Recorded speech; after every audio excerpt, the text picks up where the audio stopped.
Hey sports fans, Coach Nick here, and welcome to BBallBreakdown. A happy Memorial Day to everybody out there, and a big thank you to those who are sacrificing by serving in our armed forces. Well, now before we get to the breakdown, I want to tell you about our team in the tournament. We've gotten a ton of votes, but we still need a lot more. So please help me out by going to the link in the description below and giving us a vote. It takes no time at all, and it gets us into the point where we can be guaranteed a spot in the tournament to compete for $2 million.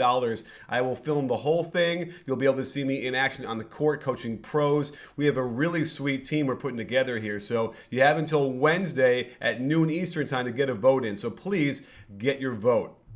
Well, now let's talk about what happened in Game 6, because we have a huge game tonight, and I want to make sure we have a chance to go through what happened down the stretch, because it was pretty crazy stuff here. And again, we've seen the Thunder be a little bit shaky down the stretch with decision making and the turnovers. And again, it ended up being probably one of the top 10 all-time greatest playoff games we've seen because it was so epic. And I'm going to break down the last 5 minutes to see just how the Thunder were able to sort of fall apart a little bit and how the Warriors were able to steal this game.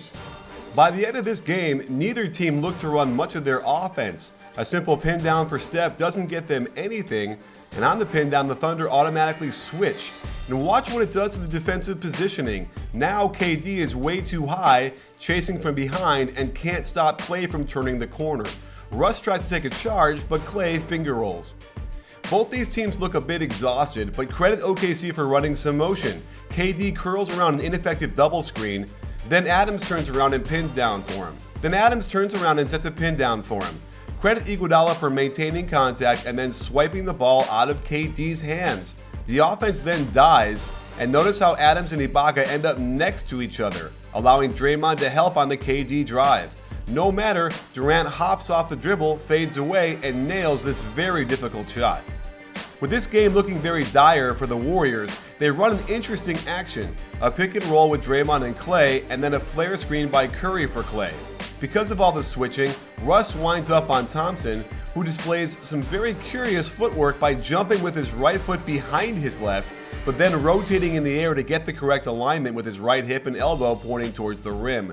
This three ball was a huge shot and was the beginning of the end for the Thunder. I suppose it's natural for the Thunder to revert to their old ISO ways, but there seemed to be a bit of confusion by the other players.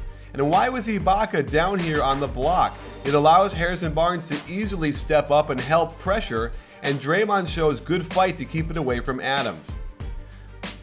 Notice here how the Thunder are matching up. Again, the small ball lineup of death, Adams guards Iguodala and Durant is on Draymond.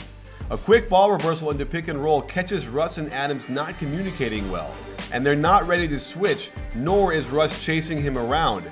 That's plenty of daylight for Curry to nail the shot.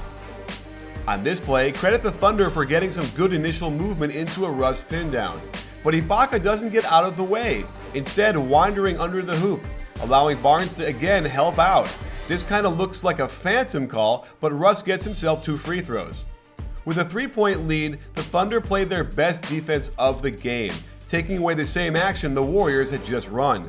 On the pick and roll, great hustle by Adams to get to the roll man. More good rotations to get to shooters on the left side, and it was unclear why Thompson takes his man right to the ball in the left corner. As the shot clock winds down, Iguodala has to shoot this shot. The Thunder are in great shape, up 3 with 3 minutes to go, but that great defensive possession unfortunately was coupled with an equally bad offensive possession. With this ISO by Durant, at least the strong side corner cleared out, but because of the stagnant weak side, it allows easy help by Curry, a strong double team, and KD just throws this ball way behind the cutting Ibaka for a bad turnover. And it's compounded in transition when no one picks up Steph Curry, who calmly sinks the open three-pointer. And here's a good example of Steph rotating in the air. With a tie game, Draymond is on Robertson and is lost momentarily, putting him way out of position when Robertson sets the flat ball screen.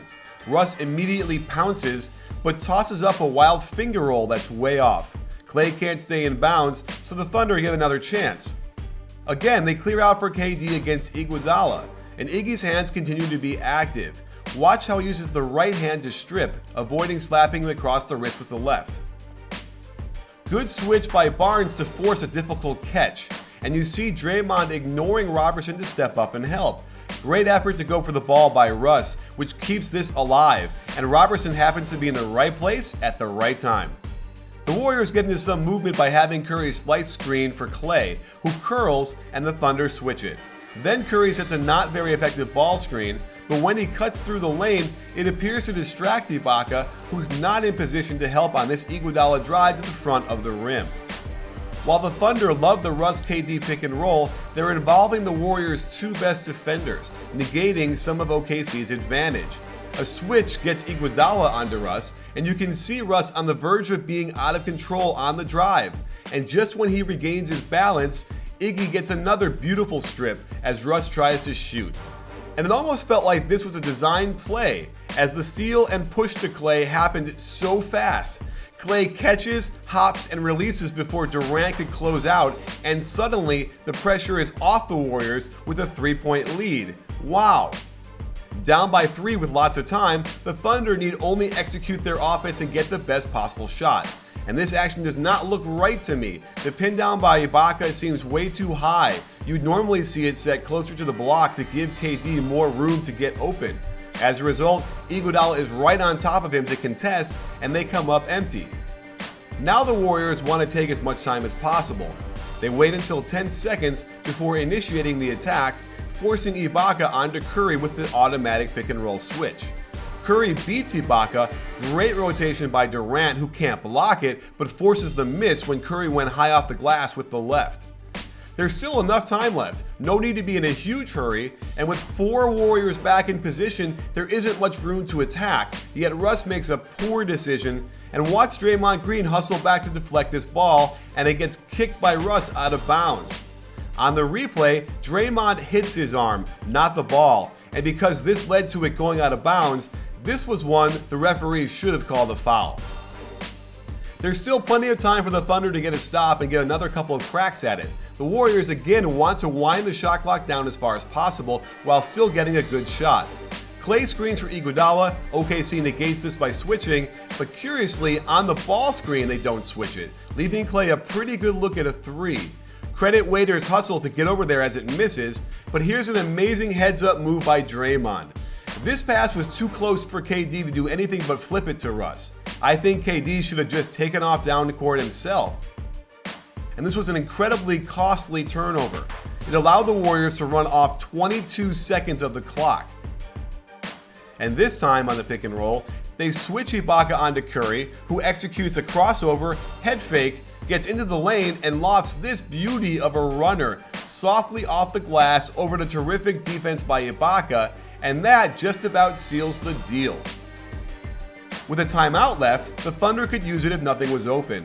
A simple down screen for Durant is blown up by Barnes switching onto him, and watch how Klay turns around to survey where KD is, then denies this pass as well.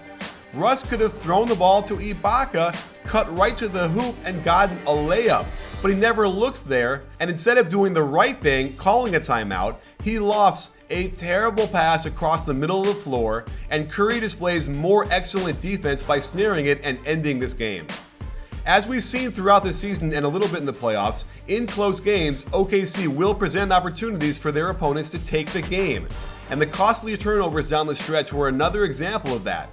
Going into Game 7, if the game is close down the stretch, keep your eye on the decision making and execution, because I have to imagine the Warriors will feel very good about themselves if it goes down to the wire.